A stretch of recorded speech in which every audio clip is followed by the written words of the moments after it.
لوگو اپنے پروردگار کی عبادت کرو جس نے تم کو اور تم سے پہلے لوگوں کو پیدا کیا تاکہ تم اس کے عذاب سے بچو، جس نے تمہارے لیے زمین کو بچھونا اور آسمان کو چھت بنایا اور آسمان سے مے برسا کر تمہارے کھانے کے لیے انواع و اقسام کے میوے پیدا کیے،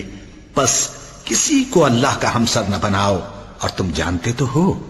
اور اگر تم کو اس کتاب میں جو ہم نے اپنے بندے پر نازل فرمائی ہے کچھ شک ہو تو اسی طرح کی ایک صورت تم بھی بنا لاؤ